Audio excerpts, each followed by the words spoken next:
ফুচকা নাকি বিরিয়ানি নাকি মোমো কি খাবো, কিন্তু আসলেই কোনোটাই খাওয়া হলো না। তার কারণ বলছি।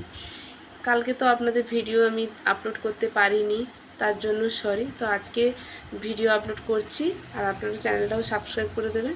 তো আমরা দুজনে আজকে বেরিয়ে পড়েছি বিকেলবেলায় একটু ঘুরতে ঘুরতে, আর খাওয়া দাওয়া করবো, আর টুকটাক জিনিস সবজি কেনার ছিল সেটা কিনে নিয়ে আসবো। তো দুজনে খুব খুশি বেরিয়েছি।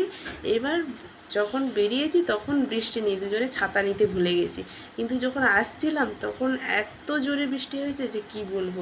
বৃষ্টিতে দুজনে ভিজে ভিজে এত হাসি খুশি গিয়েছিলাম, কিন্তু কাঁদতে কাঁদতে ফিরেছি। এত বৃষ্টিতে ভিজেছি, প্রচুর বৃষ্টি হচ্ছে, দাঁড়িয়ে দাঁড়িয়েও এত। আর এটা হচ্ছে হলুদ ট্যাক্সি, কলকাতা মানেই তো হলুদ ট্যাক্সি, তাই না বলো? তো এবারে বাজার করতে যাচ্ছি, এখন তো খুব খুশি, কিন্তু ফেরার সময় যদি বন্ধুরা তোমার অবস্থাটা দেখতে তাহলেই বলতে। আর বোন এখানে ঠাকুর প্রণাম করে নিচ্ছে।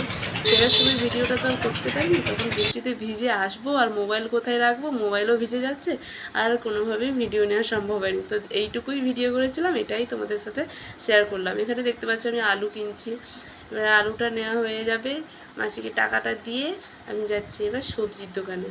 সবজির দোকানে গিয়ে দেখি খুব তাজা তাজা কত সুন্দর সুন্দর সবজি। আমার বোন তো বলছে দিদি এটা নে ওটা নে, কিন্তু ও নিজেই সবজি খেতে ভালোবাসে না।